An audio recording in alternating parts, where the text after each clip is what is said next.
প্রথম ঢাকা নিউজে আপনাদের স্বাগতম। সাথে আছি আমি নাসিরউদ্দিন শিকদার।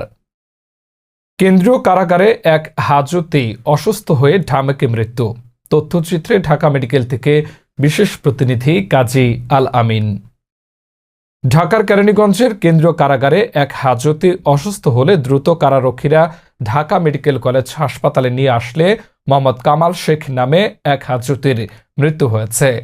শুক্রবার ৩১ জানুয়ারি সকাল ৭:৩০টার দিকে এই ঘটনাটি ঘটে। অচেতন অবস্থায় তাকে উদ্ধার করে দ্রুত ঢাকা মেডিকেল কলেজ হাসপাতালের জরুরি বিভাগে নিয়ে আসলে কর্তব্যরত চিকিৎসক সকাল ৮:৩০টার দিকে মৃত ঘোষণা করেন। কারারক্ষী মোহাম্মদ সুহেল রানা জানান, সকালের দিকে কেন্দ্রীয় কারাগারে হঠাৎ অসুস্থ হয়ে পড়লে আমরা কারা কর্তৃপক্ষের নির্দেশে দ্রুত ঢাকা মেডিকেলে নিয়ে আসলে চিকিৎসক মৃত ঘোষণা করেন।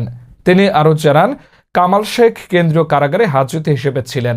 তার হাজতে নাম্বার ৩১৭/২৫। নিহতের গ্রামের বাড়ি ঢাকার দোহারের চরকুশাইর চরদেহ ভোগ এলাকার শেখ রবিউল্লাহর সন্তান। তবে তিনি কি মামলায় আটক ছিলেন এই বিষয়ে কিছু জানাতে পারেনি। ঢাকা মেডিকেল কলেজ হাসপাতাল পুলিশ ক্যাম্পের ইনচার্জ পরিদর্শক মোহাম্মদ ফারুক মৃত্যুর বিষয়টি নিশ্চিত করে জানান, মরদেহ ময়নাতদন্তের জন্য ঢাকা মেডিকেল কলেজ হাসপাতালের জরুরি বিভাগের মর্গে রাখা হয়েছে। বিষয়টি কারা কর্তৃপক্ষকে জানানো হয়েছে।